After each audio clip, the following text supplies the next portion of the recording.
I was standing in my parents' kitchen at 5:30 a.m. on Thanksgiving morning, my hands already raw from peeling what felt like 50 pounds of potatoes, when my brother Tyler walked in wearing his designer pajamas and yawned dramatically.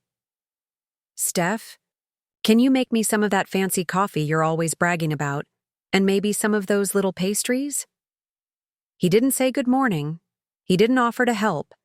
He just stood there expecting service, like I was staff he'd hired for the holiday. That's when I knew this Thanksgiving was going to be different, because what Tyler and the rest of my family didn't know was that in 12 hours, they'd discover exactly who they'd been treating like hired help. But before we jump back in, tell us where you're tuning in from, and if this story touches you, make sure you're subscribed, because tomorrow, I've saved something extra special for you. My name is Steph, and I need you to understand something before I tell you what happened that Thanksgiving. For 26 years, my family treated me like I was their personal catering service. Not their daughter, not their sister, but the girl who showed up early to prep, stayed late to clean, and smiled through every dismissive comment about my little cooking hobby. They had no idea that their servant was actually the owner of 3 successful restaurants in downtown Denver, or that the woman they sent to the grocery store with a list and $20 was pulling in more revenue in a month than my golden boy brother Tyler made in a year at his mediocre marketing job. But let me start at the beginning, because this story isn't just about one Thanksgiving. It's about a lifetime of being invisible in plain sight.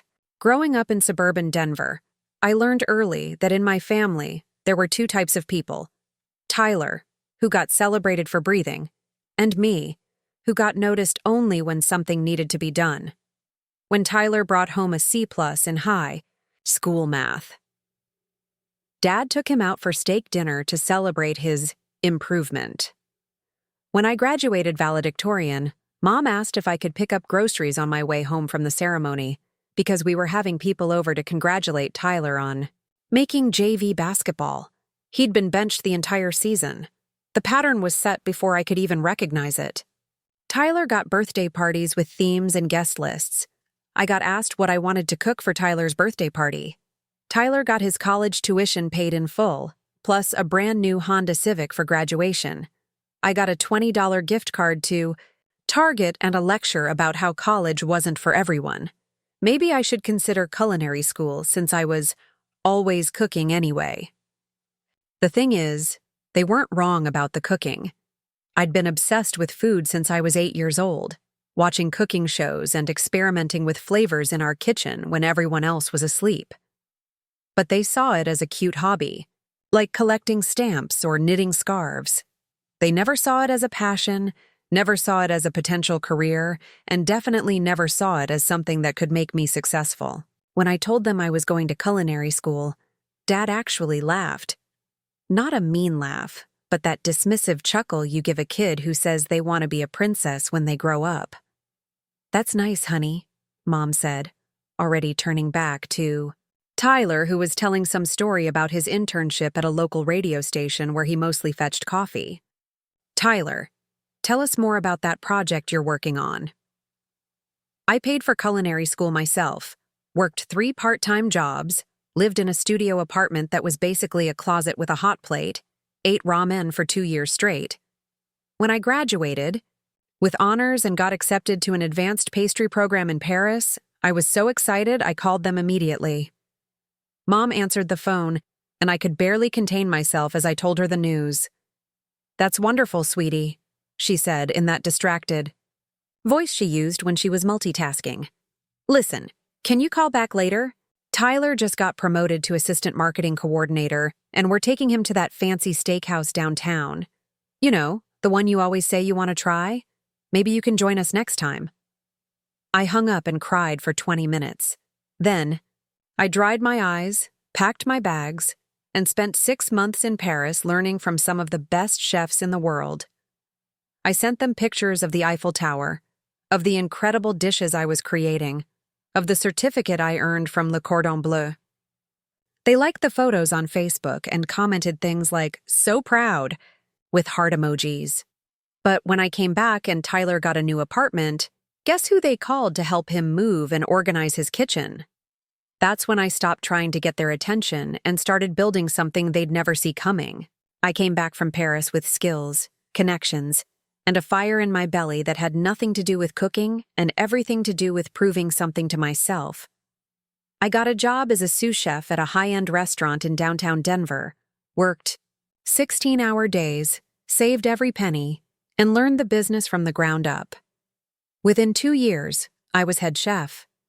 Within 4 years, I'd saved enough to buy out the struggling restaurant next door. I didn't tell my family about any of it.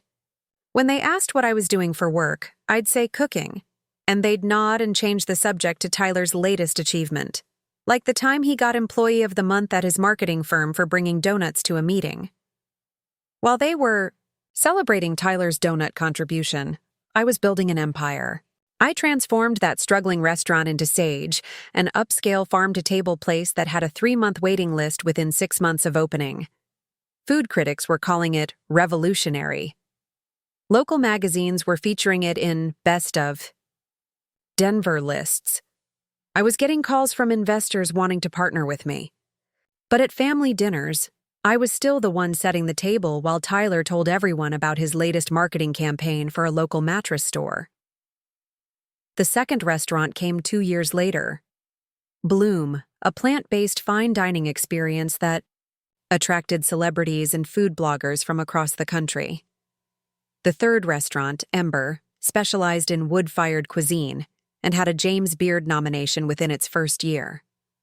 I had 37 employees across the 3 locations, was being profiled in culinary magazines, and had just been approached by a Food Network producer about a potential show. My family knew none of this. To them, I was still Steph, who worked somewhere in the food industry and could always be counted on to handle the cooking for family gatherings. And that's exactly what I'd been doing for years. Every Thanksgiving, every Christmas, every birthday party, every graduation celebration, I'd show up hours early to prep and cook and serve and clean while everyone else relaxed and enjoyed themselves. I'd bring professional quality dishes that people raved about, spend hundreds of dollars on ingredients, work for 12 hours straight, and at the end of the night, someone would pat me on the head and say, "Thanks, Steph. You're so good at this cooking thing." Last Thanksgiving, after I'd spent 2 days preparing a 15-course meal that would have cost $3,000 at any of my restaurants, Aunt Carol pulled me aside and said, "You know, sweetie, you should really think about doing this professionally. You could probably get a job at one of those chain restaurants like Olive Garden or something." She meant it as a compliment. I smiled and said thank you and went home to my penthouse apartment overlooking downtown Denver, where I sat on my Italian leather couch and planned the expansion of my restaurant empire while eating leftovers that were better than anything most people had ever tasted. That was the night I decided this year would be different. For months, I'd been working on something special. Not just a new restaurant, but an event space. A place where people could host private dinners, corporate events, family celebrations. I'd been quietly renovating a historic building in downtown Denver, turning it into something magical. Copper Grove was going to be my masterpiece, a space that combined rustic elegance with modern sophistication, capable of hosting everything from intimate dinners for 10 to grand celebrations for 300. The soft opening was scheduled for the week after Thanksgiving. I'd invited food critics, local influencers, city council members, and business leaders. But first, I had a different kind of test run planned. 3 weeks before Thanksgiving, I was sitting in my office at Sage when Mom called. "Steph, honey, we need to talk about Thanksgiving dinner. I know you usually cook, but this year we're thinking of doing something different. Tyler's new girlfriend comes from a very sophisticated family, and Robert and I want to make a good impression. We're thinking of hosting dinner at one of those fancy restaurants downtown. You know, the kind with cloth napkins and real waiters." I almost laughed. "That sounds nice, Mom. Which restaurant were you thinking?" "Well, we've been looking at a few places, but they're all so expensive. $300 per person. Can you believe that? For Thanksgiving dinner. Robert thinks we should just stick with our usual plan, you cooking at our house. But I really want to impress Tyler's girlfriend. I twirled my pen between my fingers and looked out my office window at the Denver skyline. What if I told you I could get you into one of those high-end places? A brand new event space that's supposed to be incredible. Private dining room, professional service, the works. Preparing and narrating this story took us a lot of time, so if you are enjoying it, subscribe to our channel. It means a lot to us. Now back to the story. Really? How would you manage that? Do you know someone who works there? Something like that, I said. Leave it to me. That's how I convinced my family to let me host Thanksgiving dinner at Copper Grove. They thought I'd called in some favor with a friend in the industry. They had no idea they'd be dining in a space I owned, served by staff who worked for me, eating food prepared by chefs I'd personally trained. The plan was simple. Let them experience what I'd built without, knowing it was mine. Let them see the kind of establishment their cooking hobbyist daughter could create. And then, when the moment was right, let them discover the truth. I spent weeks planning every detail. The menu would showcase everything I'd learned, from classical French techniques I'd mastered in Paris to the innovative fusion concepts that had made my restaurants famous. I'd have my best chefs preparing each course, my most professional servers handling the table, and my sommelier selecting wines that would pair perfectly with each dish. My family thought they were getting a favor. What they were actually getting was a preview of the world I'd built while they weren't paying attention. The morning of Thanksgiving, I arrived at Copper Grove at 5 a.m. to oversee final preparations. The space looked incredible. Exposed brick walls warmed by soft Edison bulb lighting, live-edge wooden tables set with vintage copper chargers, fresh flowers arranged in mason jars, candles flickering on every surface. It was rustic and elegant at the same time, the kind of place that made you feel like you were dining in a sophisticated farmhouse. My team was already hard at work in the kitchen.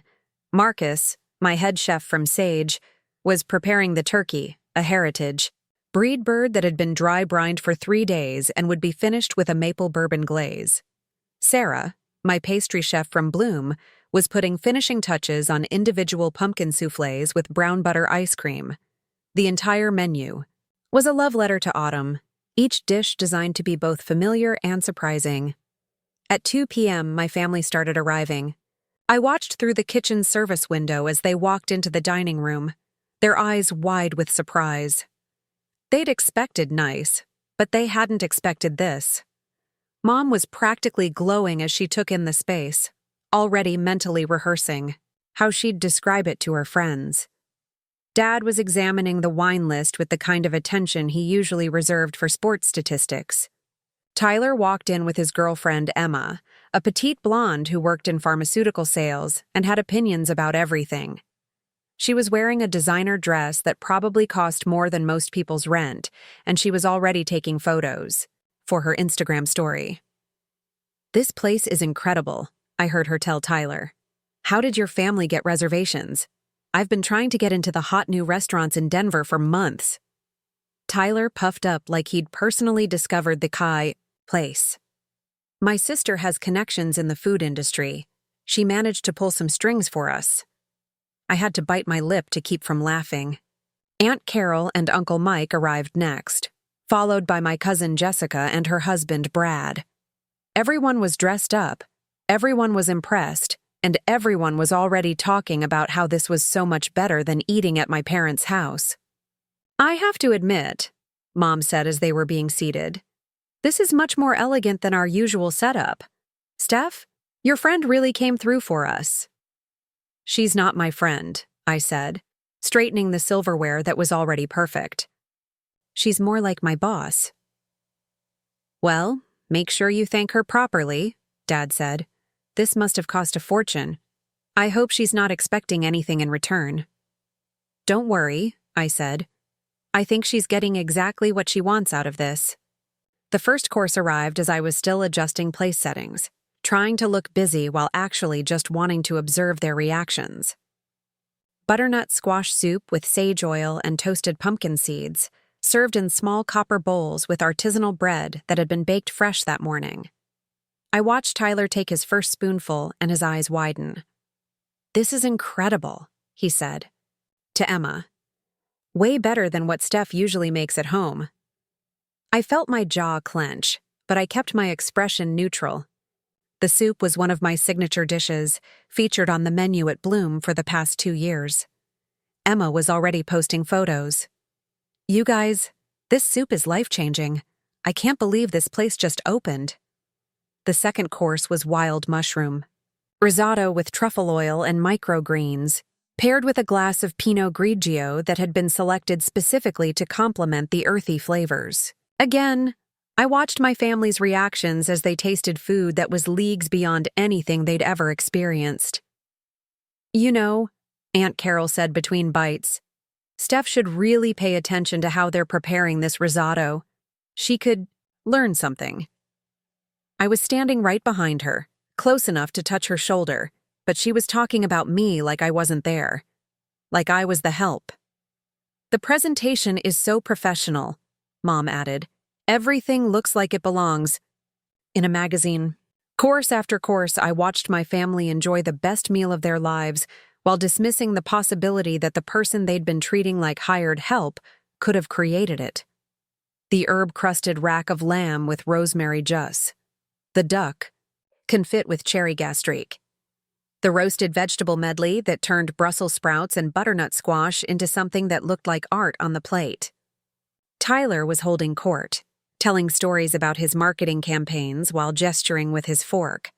Emma was documenting everything for social media, talking about how she'd discovered this hidden gem in Denver.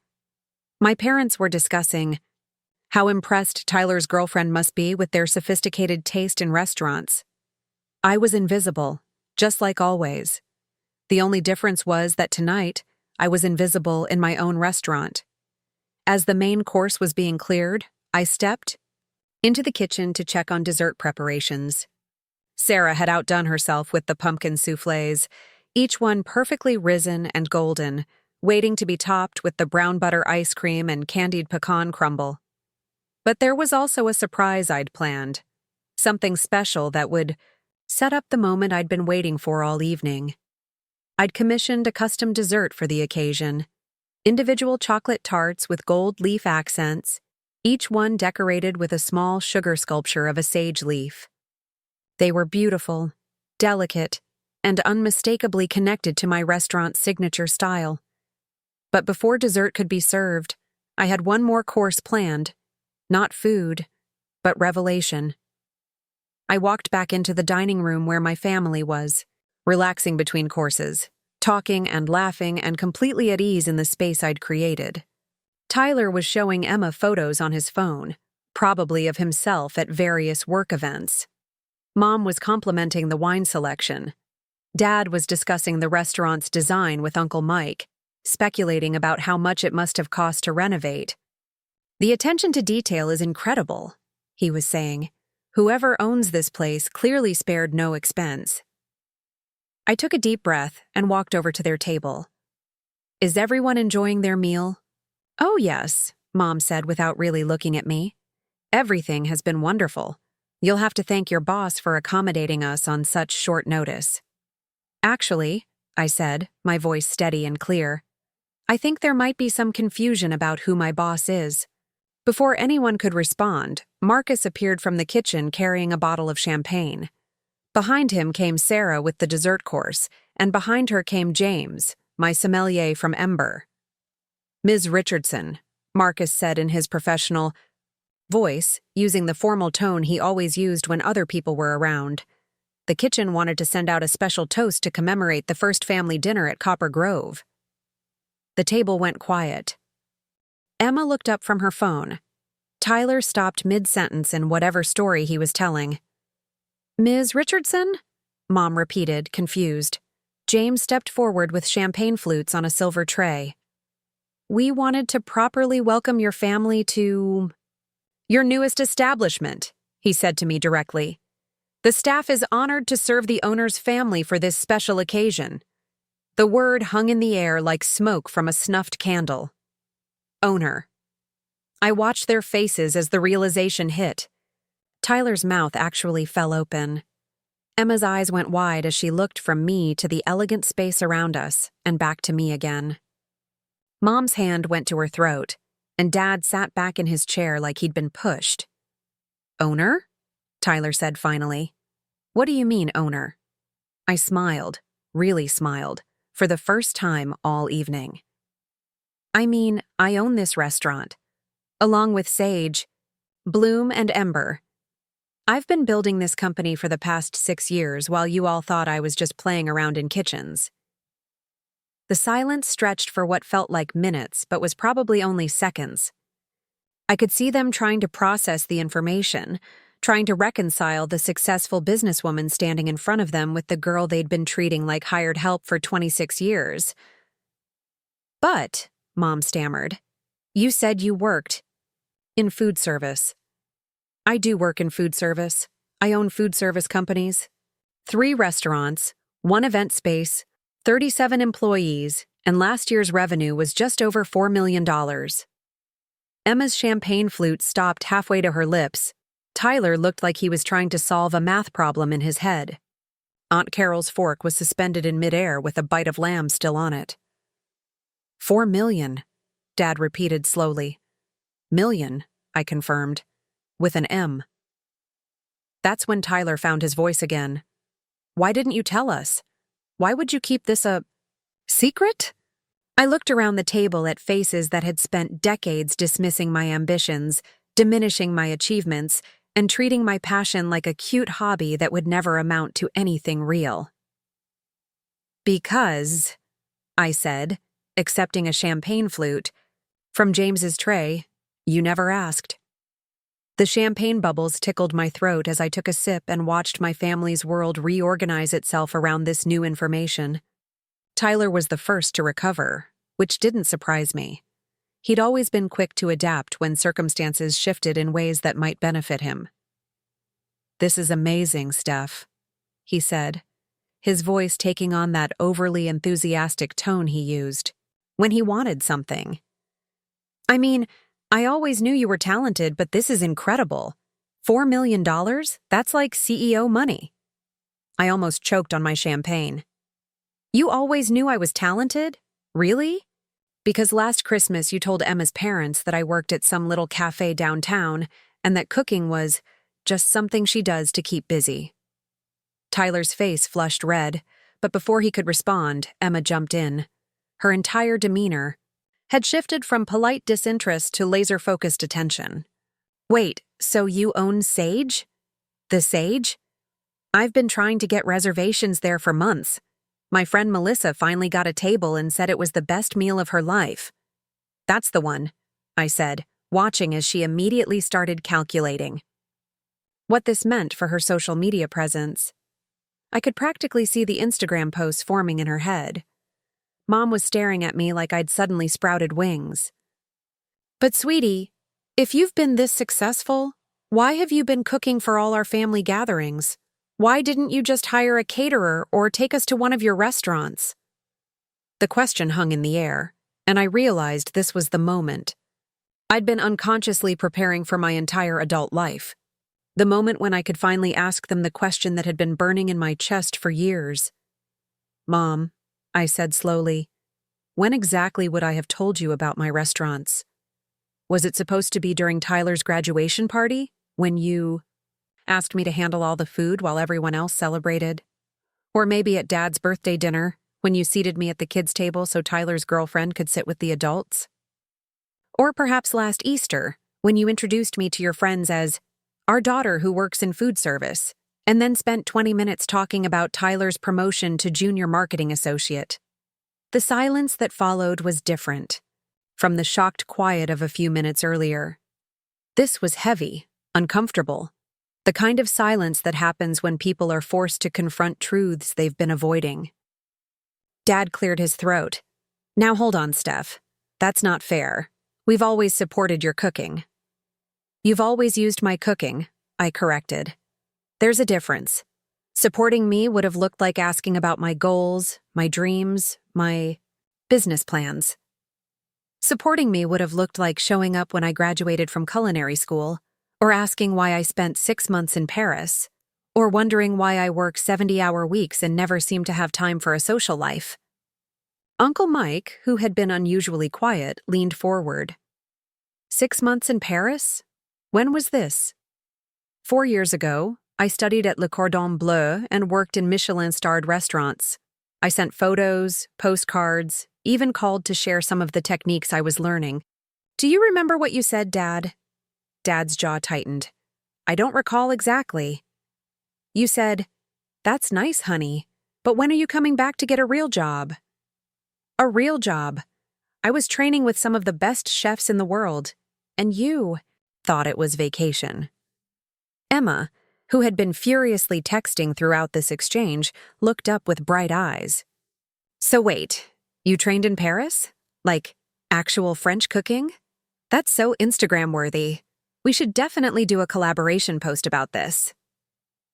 The casual way she said it, like my years of hard work and sacrifice were just content for her, social media feed, made something snap inside me. Not dramatically, not loudly, but with the quiet finality of a door closing. Emma, I said, my voice perfectly calm, I think you might be missing the point of this conversation. Tyler jumped to his girlfriend's defense immediately. Hey, she's just excited for you. We all are. This is incredible news. Is it? I asked. Because 5 minutes ago, you were all perfectly comfortable with me being the family servant. Tyler, you literally asked me to make you fancy coffee this morning while I was already cooking for 8 people.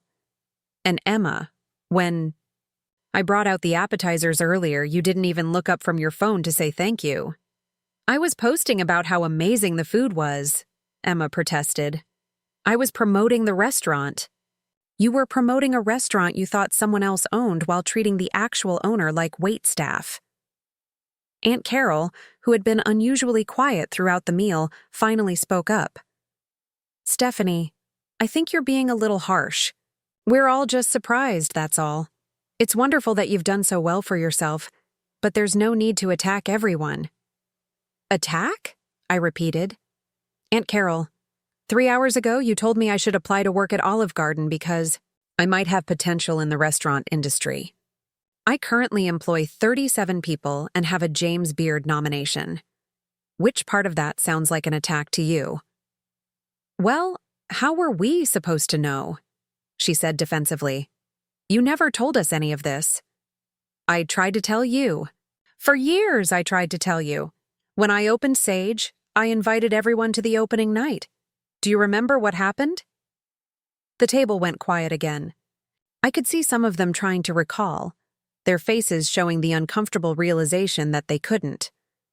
Tyler had a company happy hour that night, I continued. Not a work emergency, not a family crisis, a happy hour at Applebee's. And instead of coming to support me on one of the biggest nights of my life, you all went to Applebee's to celebrate Tyler's 3-month anniversary at his marketing job. That's not how I remember it, Mom said weakly. I have the text messages, I said.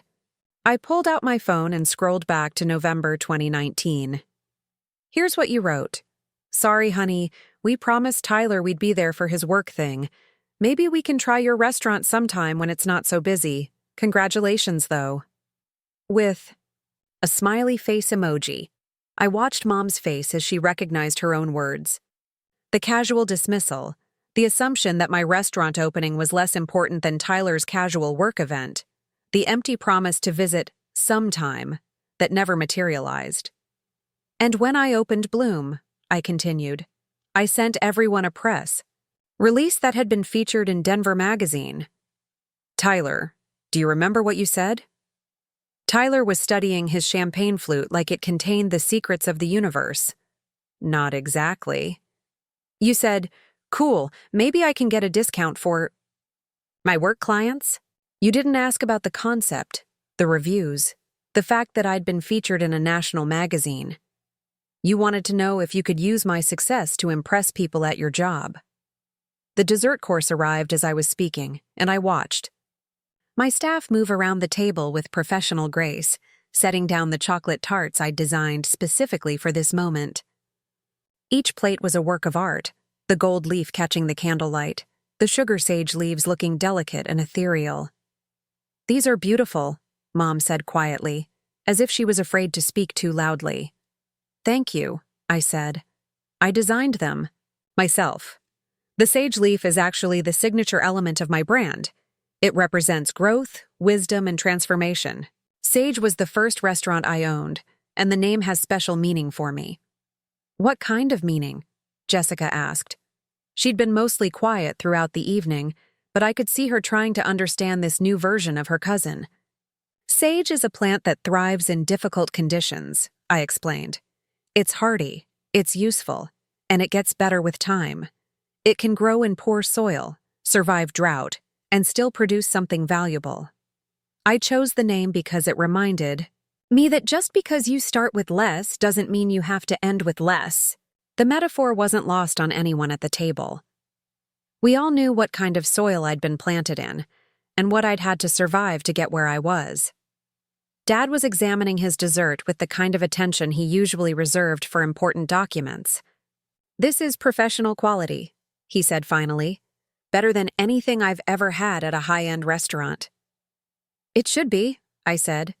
"Sarah, my pastry chef, trained at the French Culinary Institute and worked at Daniel in New York before I recruited her. She's one of the top pastry chefs in Colorado." "You recruited her?" Mom asked. "I've recruited all of my key staff. Marcus, who prepared tonight's dinner, was working at a restaurant in San Francisco that had 2 Michelin stars. James, who selected tonight's wine pairings, has certifications from the Wine and Spirit Education Trust and has worked with some of the best sommeliers in the country. When you're building a restaurant empire, you need the best people." Tyler was looking around the dining room with new eyes, taking in details he'd missed before. The custom light fixtures, the hand-selected artwork, the carefully curated music that created ambiance without overwhelming conversation. "How much did all this cost?" he asked. "The renovation of this space was $2 million, I said casually. "But that includes the kitchen equipment, which is restaurant grade, and designed for both intimate dinners and large events. The space can accommodate up to 300 guests for standing receptions or 150 for seated dinners." Emma's eyes were practically glowing.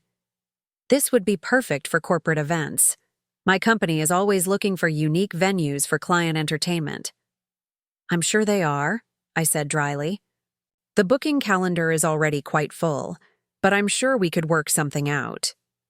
The way I said it made it clear that any booking would be handled through proper channels, not family connections.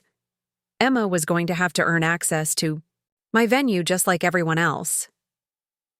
"So," Uncle Mike said, leaning back in his chair, "when you said you worked in food service—" "I meant I own food service businesses, multiple businesses.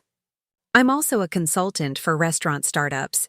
I have a line of signature spices that's sold in specialty stores across Colorado, and I'm in talks with Food Network about a potential show." "A TV show?" Mom gasped. "A cooking competition show, where established chefs mentor emerging talent.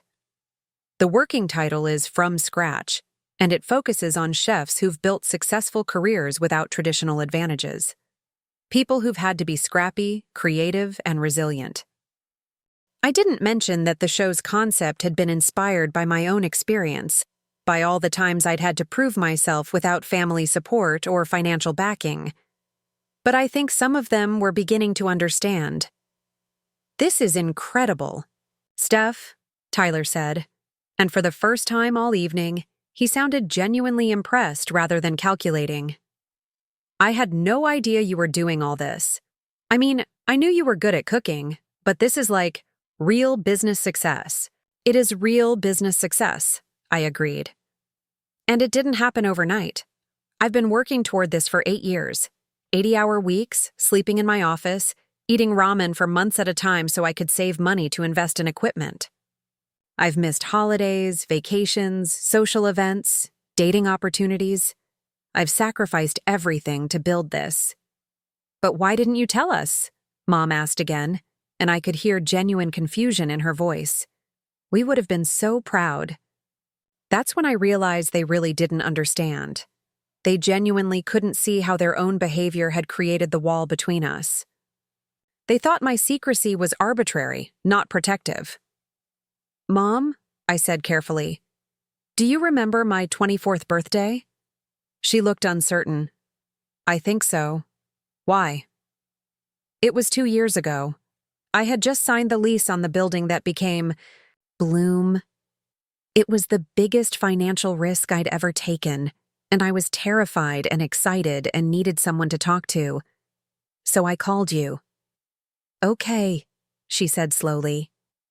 I started to tell you about the restaurant, about how I was finally going to open my own place, about how scared and hopeful I was. Do you remember what you said? Mom's face went pale. I could see her starting to remember. You said, "That's nice, honey. Hold on." And then you spent 15 minutes talking to Tyler about whether he should lease or buy a car. When you came back to the phone, you'd forgotten what I was talking about, so you asked if I was still working at that little place downtown. The memory hung between us like a physical presence. I could see in her face that she remembered now, and that she was beginning to understand what that moment had meant to me. By the time we hung up, I continued, Tyler had gotten your full attention for his car decision, which was about spending money Dad was giving him anyway.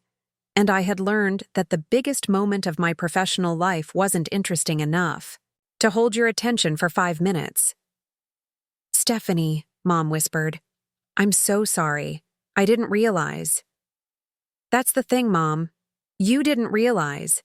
And it wasn't just that one conversation.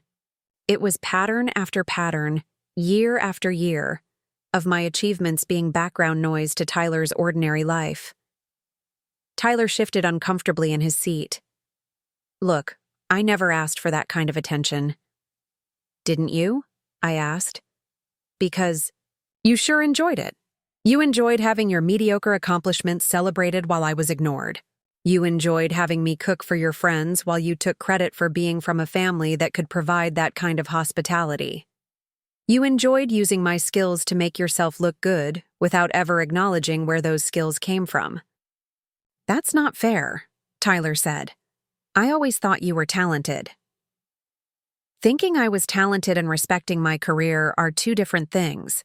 You thought I was talented the way you might think a street musician is talented. Impressive in the moment, but not something you'd invest in or take seriously. Emma, who had been uncharacteristically quiet, suddenly spoke up. So, are you mad at us? Because this seems like a lot of anger for what was basically just a misunderstanding. I looked at her for a long moment. This woman who had spent the entire evening treating me like hired help and was now calling a lifetime of dismissal a misunderstanding. Emma, I said finally, I'm not mad. I'm done. Done with what? She asked. Done with being your family's unpaid catering service. Done with showing up early to cook and staying late to clean while everyone else enjoys themselves. Done with being treated like the help in my own family. Done with having my career dismissed as a hobby while Tyler's mediocre job gets celebrated like he's conquering the world. I stood up from the table and smoothed my dress. Around us, the restaurant hummed with quiet efficiency. My staff was clearing other tables, my kitchen was winding down from service, my business was operating exactly as I'd designed it to.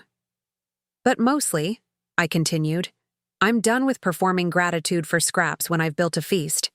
The metaphor landed exactly as I'd intended. They all understood finally what I was really saying.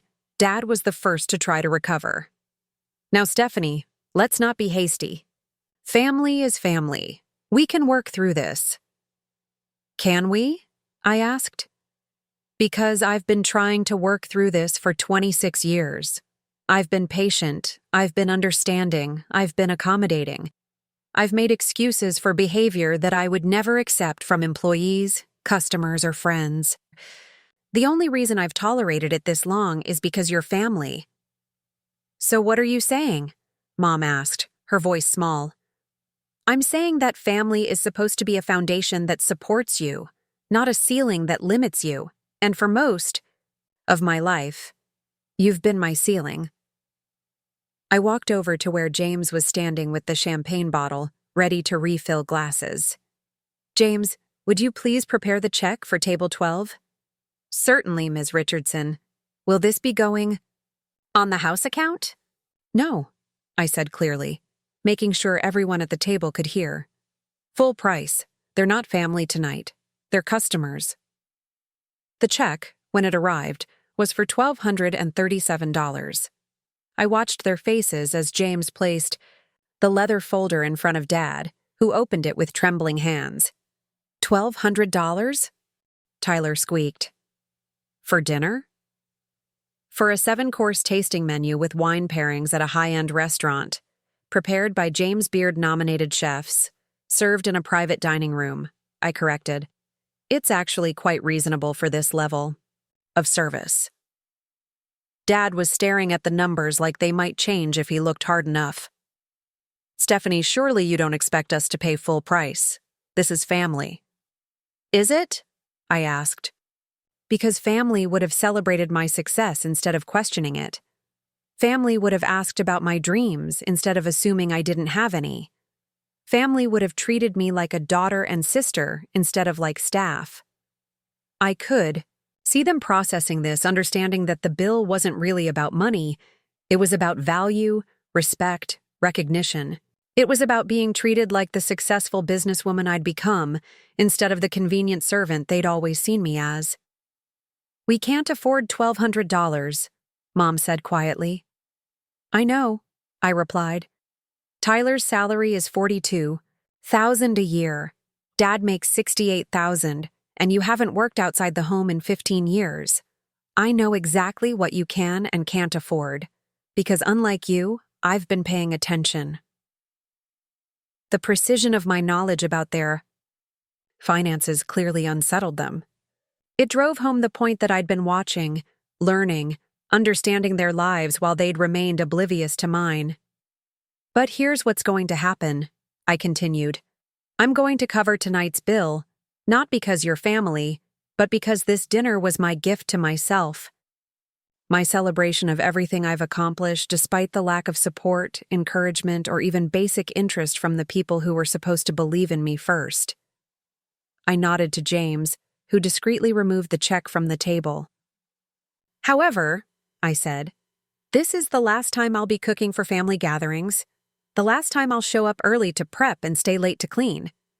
The last time I'll spend my money and my time creating experiences for people who treat me like hired help." "Stephanie," Dad started, but I held up my hand. "I'm not done. Christmas dinner this year? You'll need to make other arrangements. Easter brunch? Same thing. Tyler's next birthday party? He can figure out his own catering. I'm officially retiring from being the family servant." The word hung in the air like a slap. Servant. It was harsh, but it was accurate, and we all knew it. "That's not what you were," Mom protested weakly. "Wasn't it? Tell me, Mom, what's the difference between a servant and a family member who does all the work, gets none of the credit, and is expected to be grateful for the opportunity?" She couldn't answer because there wasn't a good answer. Emma, meanwhile, had been calculating something on her phone. "Wait," she said suddenly. "If you make $4 million a year, doesn't that make you, like, really rich?" "It makes me financially independent," I said. "Rich enough to choose how I spend my time and energy. Rich enough to decide who deserves access to my skills and my generosity. Rich enough to walk away from situations that don't serve me, even if those situations involve family." Tyler was staring at me like he'd never seen me before. "So what? You're just going to cut us off? Stop being part of the family?" "I'm going to stop being your unpaid caterer," I corrected. "If you want to have a relationship with me that's based on mutual respect and genuine interest in my life, I'm open to that. But it's going to look very different from what we've had. Different how? Jessica asked. She seemed genuinely curious rather than defensive. Different like you asking about my business instead of assuming I can handle all the food for your next party. Different like showing up to support my achievements instead of only calling when you need something. Different like treating me like a successful adult instead of like the little sister who's good at cooking. I looked around the table at faces that were finally, truly seeing me for the first time. Not as their convenient cooking solution, not as Tyler's less important sister, not as the family member who could always be counted on to handle the details while everyone else had fun. They were seeing me as the woman who had built something extraordinary while they weren't paying attention. The woman who had turned her passion into an empire while they dismissed it as a hobby. The woman who had been serving them 5-star meals while they suggested she apply to chain restaurants. I built all of this, I said, gesturing to the beautiful space around us, while you were celebrating Tyler's Employee of the Month award for bringing donuts to a meeting. I created jobs for 37 people while you were asking why I didn't have a real career. I earned a James Beard nomination while you were introducing me as someone who works in food service. The contrast was stark and undeniable. While they'd been focused on Tyler's modest achievements, I'd been building something remarkable. While they'd been treating my career as a side project, I'd been creating a business that generated more revenue than most companies in Colorado. I don't expect you to understand all of this overnight, I continued. But I do expect you to respect it. And if you can't respect it, then we don't have much to build a relationship on. Marcus appeared from the kitchen, approaching our table, with the quiet professionalism that made him such an excellent head chef. Ms. Richardson, the kitchen is ready to close for the evening. Is there anything else you need? Thank you, Marcus. Please send my compliments to the entire team. Tonight's service was flawless. It was our pleasure, he said with a genuine smile. Your family seemed to thoroughly enjoy the meal. After he left, Mom looked at me with something that might have been pride if it hadn't been mixed with so much confusion and regret. Stephanie, I want you to know that we are proud of you. We just didn't understand. You didn't understand because you didn't ask, I said simply. For 8 years, you didn't ask. You assumed, you dismissed, you took for granted, but you never asked. And that, I realized, was the heart of everything. They had never been curious enough about my life to discover what I was really doing. They had been so focused on Tyler's conventional path that they'd missed my unconventional success entirely. The evening was ending, but I could see that for my family, something much bigger was just beginning. The process of seeing me clearly for the first time, of understanding what they had missed and what they had lost. As they gathered their coats and purses preparing to leave my restaurant and return to their lives, I wondered if they understood that everything had changed tonight. That the daughter and sister they thought they knew had revealed herself to be someone completely different. Someone they would have to earn the right to know. The silence that followed my family's departure was different from any quiet I'd ever experienced. It wasn't empty or hollow. It was full. Full of possibility. Full of truth. Full of the kind of peace that comes when you finally stop pretending everything is fine. I walked through Copper Grove alone, turning off lights and checking that everything was secure, but mostly just absorbing what had happened. My phone started buzzing almost immediately. Text after text, call after call. I let them go to voicemail. While I finished my walkthrough, savoring these last few minutes of calm before the storm of family drama that was undoubtedly about to unfold. The first voicemail was from Mom, her voice shaky and small. Stephanie, honey, please call me back. I think there's been a terrible misunderstanding. We need to talk about this. You can't really mean what you said about Christmas and Easter. We're family. Please call me. The second was from Tyler, and he sounded panicked. Steph, what the hell just happened? Emma won't stop talking about how you embarrassed her in front of everyone. Look, I get that you're successful in everything. But did you have to make such a big deal about it? Call me back. We need to figure this out. The third was Dad, using his stern voice, the one he'd employed when I was a teenager who'd missed curfew. Stephanie Marie Richardson, you owe your family an apology. I don't care how much money you make. That kind of behavior is unacceptable. Your mother is crying, and Tyler is upset. We raised you better than this. Call me immediately. I almost laughed at that last one. They raised me better than this? They'd raised me to accept being invisible, to be grateful for scraps of attention, to serve others while neglecting myself. In their minds, standing up for myself was bad behavior because it disrupted the system that worked so well for everyone else. I didn't call anyone back that night. Instead, I went home to my penthouse, poured myself a glass of wine from a bottle. That cost more than Tyler made in a day, and sat on my balcony overlooking the Denver skyline. The city sparkled below me, full of lights and life and possibility. Somewhere out there were my 3 restaurants, generating revenue, employing people, creating experiences that brought joy to hundreds of customers every week. I had built something, real and valuable and beautiful, and for the first time in my adult life, I didn't feel the need to minimize it or hide it or apologize for it. The next morning brought a new wave of messages, but these were different. The desperation was setting in. Mom texted first. Please don't let one bad evening ruin our family. I've been thinking all night about what you said, and maybe we haven't been as supportive as we should have been. Can we meet for coffee? Just the 2 of us? Then Tyler. Look, I'm sorry if we didn't pay enough attention to your restaurant stuff, but you have to understand, we didn't know it was such a big deal. To you. Can't we just move past this? Then Emma, which surprised me. Hey, Steph, I hope you're not mad at me specifically. I was just excited about the food and the space. Maybe we got off on the wrong foot.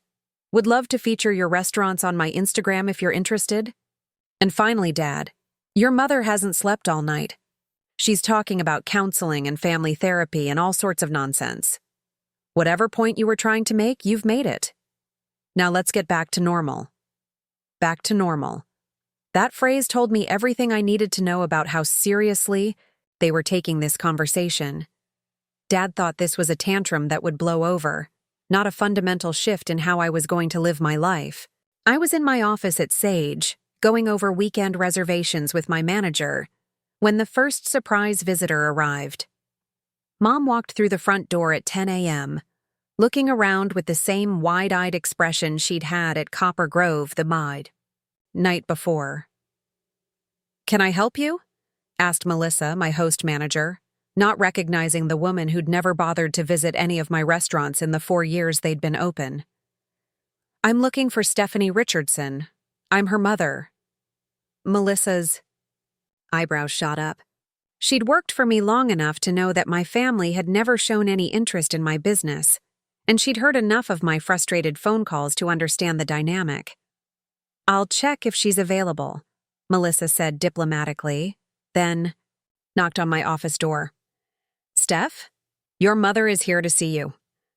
Through my office window, I watched Mom take in the lunch prep happening in the open kitchen, the carefully curated artwork on the walls, the elegant table settings that were my signature style.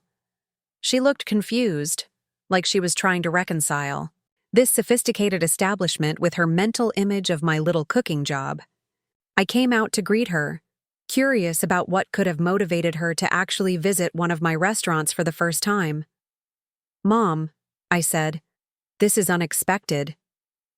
I couldn't sleep, she said, her voice still shaky. I kept thinking about what you said last night, about how we never asked about your life. So I'm asking now, can you show me around? It was a start, I supposed. Not the acknowledgement and apology I deserved, but at least an attempt to show interest. I gave her the tour I'd never been asked to give before, showed her the kitchen with its professional-grade equipment, explained the concept behind the seasonal menu, introduced her to some of my staff. She asked questions, real questions, about everything from food costs to staffing challenges to the inspiration behind specific dishes.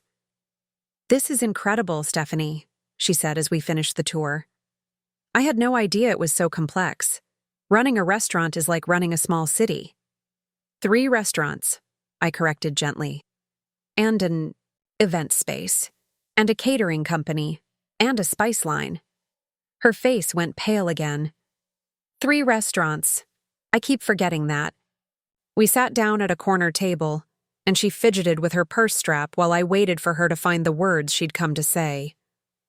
"I think I understand why you're angry," she finally said.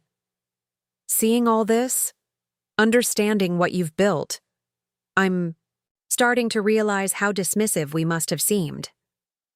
"Must have seemed," I repeated. "Were," she corrected quickly. "How dismissive we were. I'm trying to understand how it happened, how we could have missed something this big." I poured her a glass of the cucumber water we served to lunch guests and considered how to answer that question. How do you explain to someone that they've been looking through you instead of at you for most of your life? "Mom," I said finally, "do you remember when I was 12 and I told you I wanted to be a chef when I grew up?" She frowned, trying to recall. "Vaguely. You were always cooking something. You told me that cooking was a nice hobby, but I should think about something more practical for a real career, like teaching or nursing, something stable." "That sounds like something I would have said," she admitted. "I was trying to be practical, and when I was 16 and got my first job at a restaurant, you worked at that little place on Colfax. Café Luna. I worked there for 2 years, learned everything I could about professional cooking, saved every penny for culinary school. Do you remember what you used to say when people asked what I was doing?" Mom shifted uncomfortably. "I probably said you were working part-time while you figured out what you wanted to do with your life. You said I was working at a restaurant until I got serious about my future. Like the restaurant was a distraction from my real life instead of preparation for it."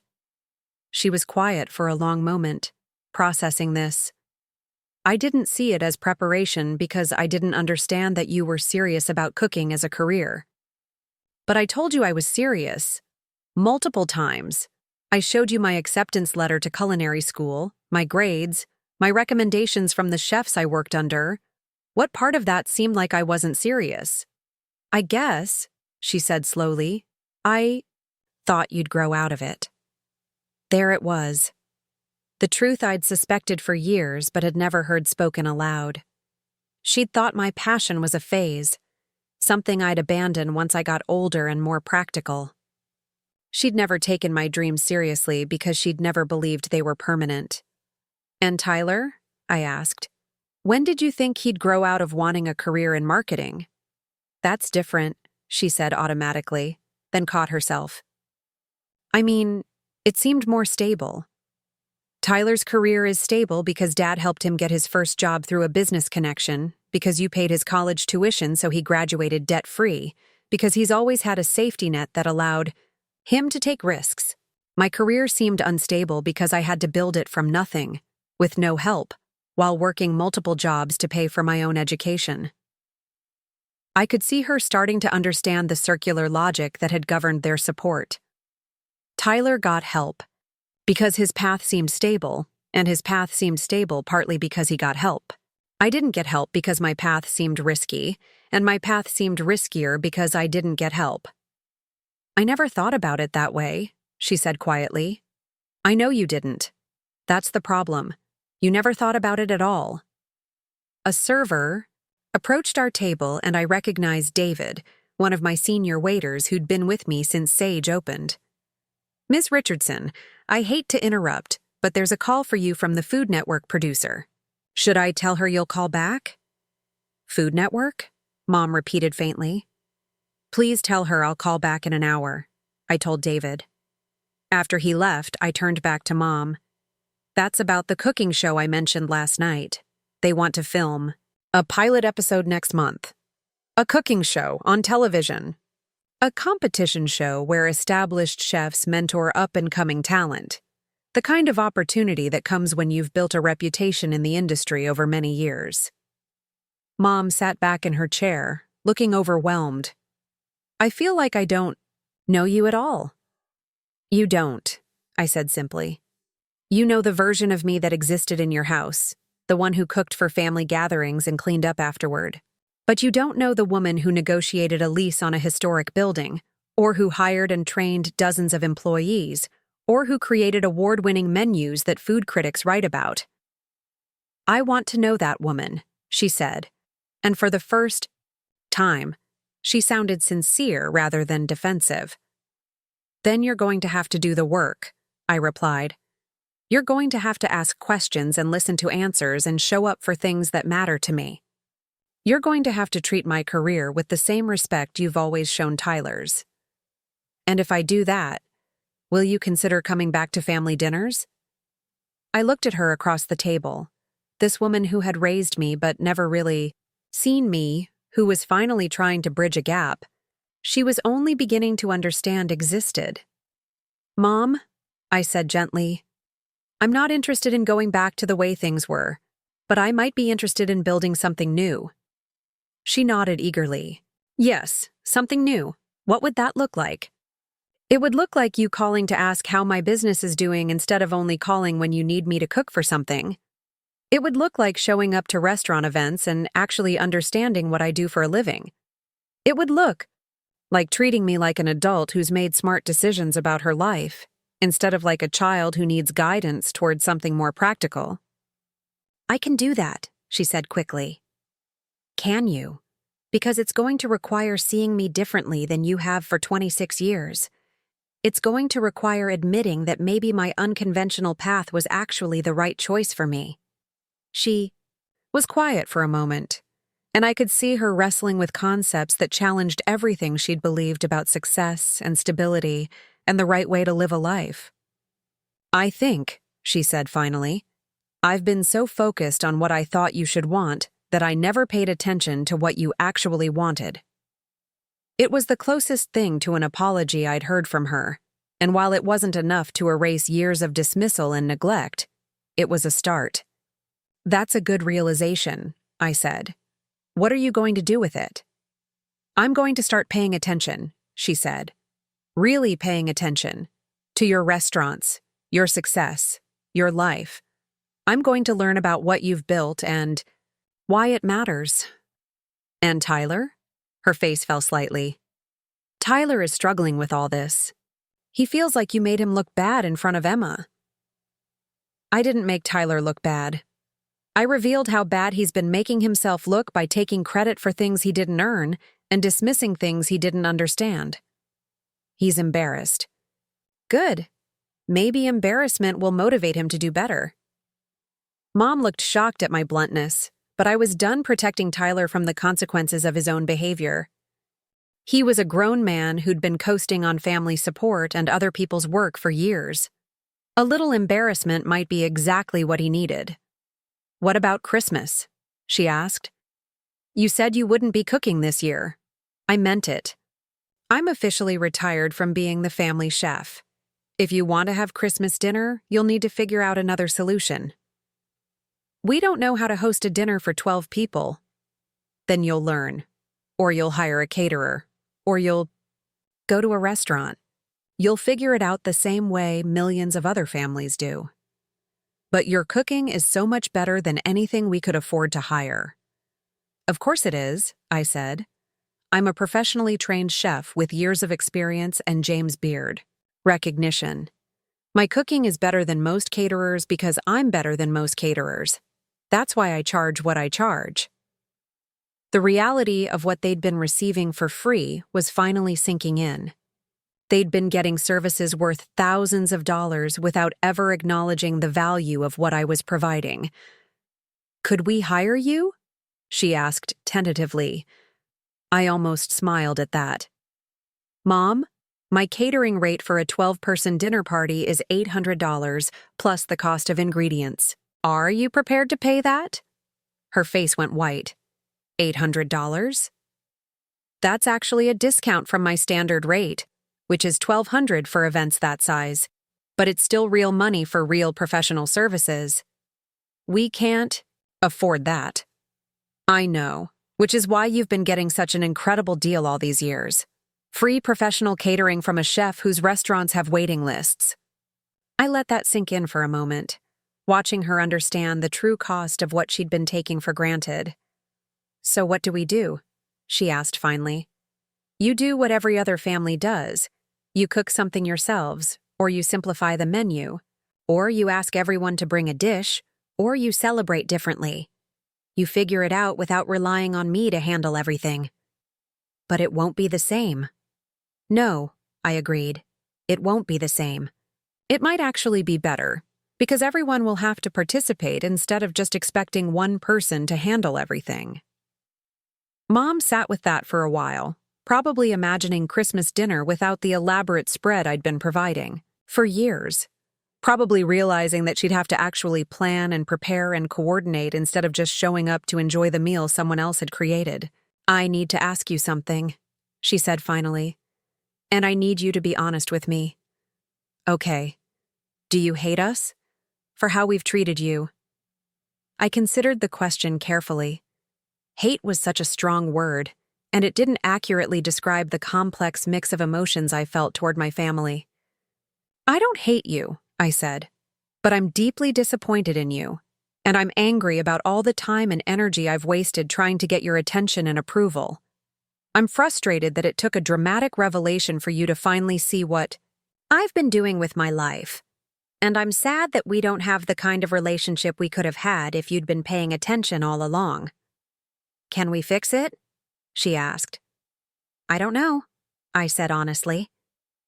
That depends on whether you're willing to put in the work to build a real relationship with the person I actually am, not the person you thought I was. I want to try. Then try. But understand that trying means changing how you think about me, how you talk about me, how you treat me. It means supporting my choices even when they're different from what you would choose. It means celebrating my successes instead of minimizing them. She nodded eagerly. I can do that. We'll see, I said. Because after 26 years of being overlooked and undervalued, I wasn't going to accept promises. I was going to wait for proof. My phone buzzed with a text from Tyler. Can we meet? I think we need to talk about last night. I showed the I message to Mom. Tyler wants to talk. Will you see him? Eventually, but he's going to have to come to me. I'm done chasing after people who don't value my time. He does value you, Stephanie. He's just not good at showing it. Mom, I said gently. If someone consistently fails to show that they value you, then they don't value you. Actions matter, more than intentions. She looked like she wanted to argue, but something in my expression stopped her. Maybe she was finally understanding that I wasn't going to accept excuses anymore. As if summoned by our conversation, Tyler appeared in the restaurant doorway, looking around uncertainly until he spotted us at our corner table. He approached with the careful walk of someone entering hostile territory. Hi, he said awkwardly. Melissa told me you were here, Mom. And Steph, I was hoping we could talk.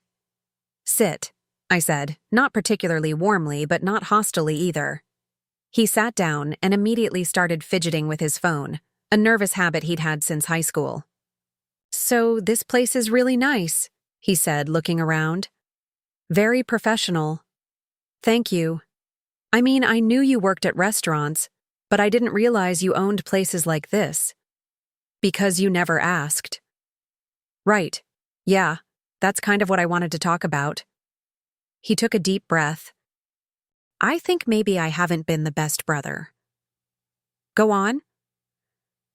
I guess I always thought of you as my little sister who was good at cooking, not as someone who was building a business empire. And maybe I took advantage of that. Maybe? Okay. Definitely. I definitely took advantage. I let you handle everything for family events while I just showed up and enjoyed myself. I never thought about what that cost you or what it meant to you. It was more self-awareness than I'd expected from Tyler, but it was still just the beginning of what needed to be acknowledged. "What else?" I asked. "I think I was threatened by your success without even realizing it. Like, when you started making more money than me, it was easier to pretend that what you were doing wasn't a real career than to admit that my little sister was more successful than me. And I'm sorry. I'm really sorry. I've been a selfish asshole and I took you for granted, and I treated your achievements like they didn't matter because it was easier than dealing with my own insecurities." It was a better apology than I'd expected, but I still wasn't satisfied. "What about Emma?" Tyler's face reddened. Emma has some growing up to do. She's embarrassed about how she acted last night, but she's also kind of excited about the possibility of being connected to someone successful. She wants to use me for social media content. Yeah, probably. She's very focused on her image and her follower count, but that's not why I'm here. I'm here because I want to have a real relationship with my sister, not because my girlfriend wants Instagram opportunities. What would a real relationship look like to you? Tyler thought about it. I guess it would start with me actually knowing what's going on in your life. Like, really knowing. Not just assuming you're available to cook for whatever event we're planning. And maybe sometimes I could support you instead of always expecting support from you. Come to your restaurant events, bring friends who might become customers, actually promote your businesses instead of just benefiting from them. And I could stop being such a baby about your success. Like, instead of feeling threatened when you accomplish something, I could be proud that my sister is kicking ass in the business world. That would be a good start, I admitted. So are we okay? He asked hopefully. We're better than we were, I said. But Tyler, understand that everything has changed. I'm not going to be your backup plan anymore. I'm not going to drop everything to help you when you get in trouble. I'm not going to subsidize your life while you figure things out. I understand. Do you? Because last month you called me to help you move apartments on 4 days' notice, assuming I'd be available. 2 months ago, you asked me to lend you money for a security deposit. 3 months ago, you wanted me to cook for a party you were throwing to impress your coworkers. Tyler looked uncomfortable as I listed these recent examples of him treating me like a resource rather than a sister. I didn't think of it that way, he said. That's the problem. You didn't think of it at all. You just assumed I'd say yes because I always said yes. And now? Now I'm going to say no when something doesn't work for me. I'm going to prioritize my business, my time, and my energy. I'm going to treat myself with the same respect I've been giving everyone else. Tyler nodded slowly. That's fair. It's weird because I'm used to being able to count on you for anything, but it's fair. You can still count on me, I said, but for different things. You can count on me to give you honest advice about your career. You can count on me to celebrate your real achievements. You can count on me to be a good sister when you're being a good brother. What about Emma? He asked. What about her? Will you give her another chance? She really is embarrassed about last night. I looked at Tyler, this brother who had spent our entire lives being handed things while I had to earn them, now asking me to extend grace to his girlfriend who had treated me like hired help just 24 hours earlier. Tyler, I said finally, Emma's relationship with me isn't your responsibility to manage.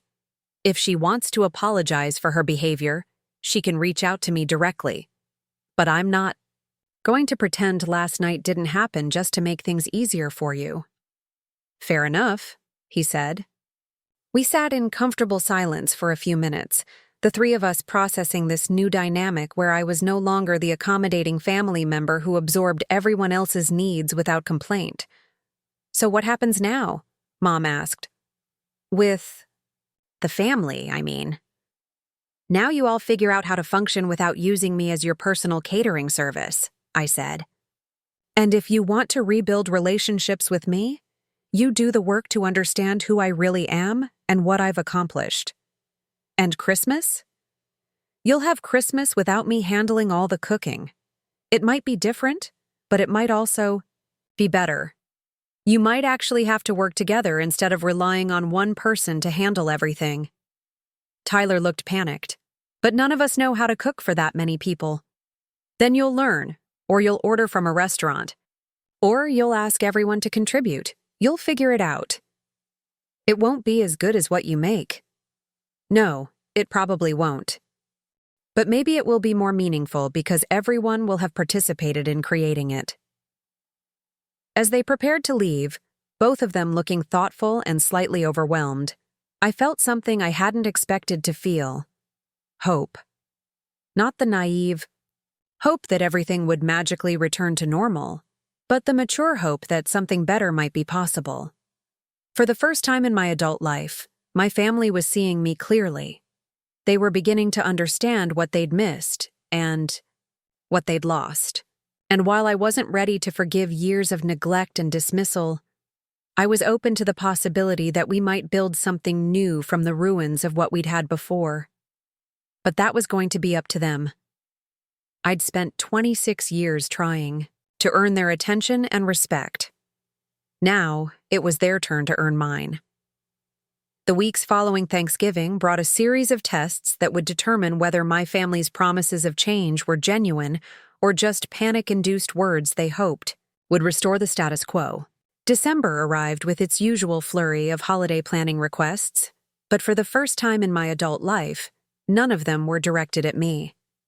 I watched from a distance as my family struggled to coordinate their first major holiday without their unpaid catering service. The group text thread that had previously been used to assign me cooking tasks was now filled with confusion, conflicting suggestions, and a growing sense of panic as Christmas approached.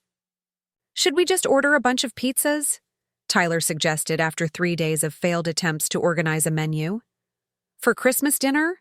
Mom replied, her horror evident even through text. "We could go to that buffet place on Federal," offered Aunt Carol. "Golden Corral? For Christmas?" Dad's response dripped with the same disdain he'd once reserved for my little cooking hobby. I screenshot the entire conversation and sent it to my sous chef Marcus with a laughing emoji. He replied immediately, "They're learning what professional catering actually involves." Meanwhile, my own December was busier than ever. The soft opening of Copper Grove had generated exactly the buzz I'd hoped for, with reservations booking solid through February. Food and Wine magazine had reached out about featuring the space in their Best New Event Venues roundup. The Food Network producer had confirmed filming dates for the pilot episode of my show, tentatively titled From Scratch, which would begin production in January. I was in my element, managing multiple successful businesses while watching my family fumble through basic meal planning like teenagers trying to coordinate their first group project. The breaking point came on December 15th, when Mom called me at 7 a.m. while I was reviewing inventory reports for all 3 restaurants. "Stephanie, honey, I know you said you weren't cooking for Christmas, but we're in a bit of a crisis here." "Good morning to you too, Mom. What kind of crisis?" "Well, we tried to book that catering company Jessica recommended, but they want $800 just for the main course. $800! That doesn't even include sides or dessert." I bit back the urge to point out that $800 was exactly what I'd quoted her for my services, which would have included everything from appetizers to dessert, plus setup and cleanup. "That sounds like a fair price for professional catering," I said instead. "But it's so expensive, and your father looked into renting those big warming trays, but we don't even know how to use them. And Jessica's husband tried to make a practice turkey last weekend, and it was completely raw in the middle." I could hear the desperation creeping into her voice, the same tone she'd used when I was 16 and she needed me to handle some complicated task while she dealt with Tyler's latest drama. "Mom?" I said gently. "What exactly are you asking me?" "I'm asking if you'd reconsider cooking for Christmas. Just this once. while we figure out how to handle these things ourselves.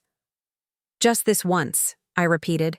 Like when you asked me to help with Tyler's college graduation party just this once, and then expected me to handle every family gathering for the next 8 years? That's different. This is an emergency. No, Mom. This is the natural consequence of expecting one person to handle a complex task for years without learning how to do it yourselves. But we'll all starve. I laughed, actually laughed out loud. You won't starve. You'll eat something different than what you're used to. You'll figure it out the way millions of families do every holiday season. Can't you at least give us some advice? Some recipes or something? Now we were getting somewhere. This was a request for help, rather than an expectation that I'd solve their problem for them. I can give you advice, I said. For my consulting fee. Your consulting fee? I charge $150 an hour for culinary consulting. That's actually a significant discount from my usual rate, but I'm willing to offer family pricing. The silence on the other end of the line stretched so long I thought the call had dropped. You want to charge your own family for cooking advice? Mom finally said, her voice small and hurt. Mom, I'm a professional chef with multiple successful businesses. My expertise has value. If you want to benefit from that expertise, then yes, I'm going to charge for it. But we're family. Exactly, we're family, which means you should want to support my business and acknowledge the value of my professional skills. Another long silence. How much would 2 hours of consulting cost? She asked finally. $300. I'll give you a complete Christmas dinner timeline, shopping lists organized by store section, detailed cooking instructions, and temperature guidelines for food safety. $300 for advice. $300 for professional consultation that will save you from food poisoning, wasted money, and Christmas dinner disaster. Think of it as insurance.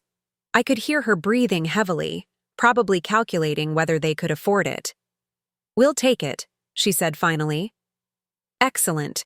I can schedule you for this Saturday at 2 p.m. The consultation will take place at Sage, and I'll provide written materials you can reference while cooking. At your restaurant? Can't you just come to the house? Mom, this is a professional consultation. It takes place at my place of business during business hours, like any other client meeting. After we hung up, I felt something I hadn't expected. Pride. Not in them, but in myself.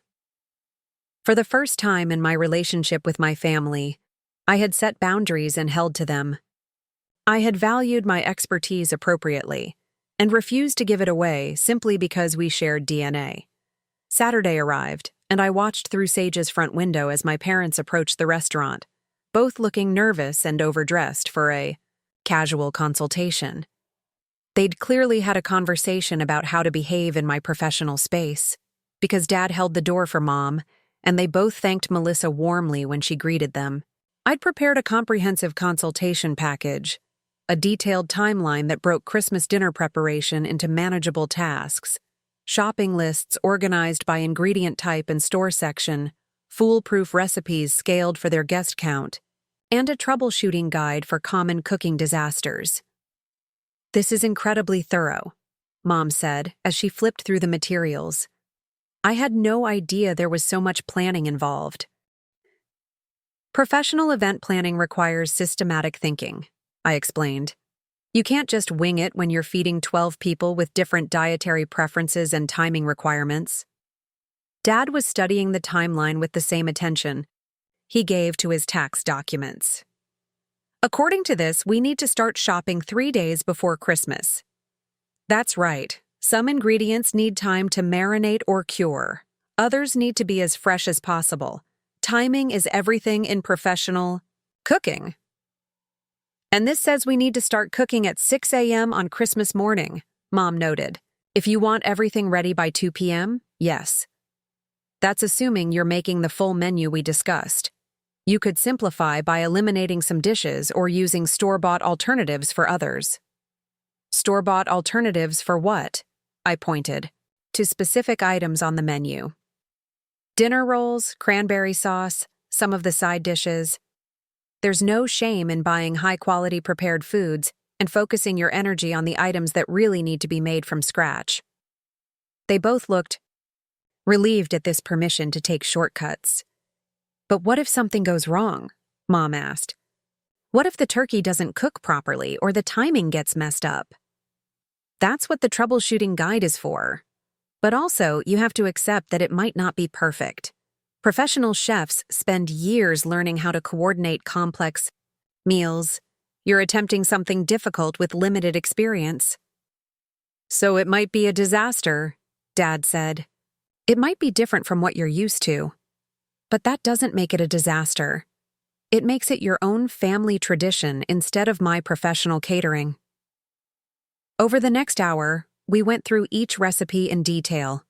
I showed them techniques for checking doneness, explained how to adjust seasoning, and taught them basic food safety principles.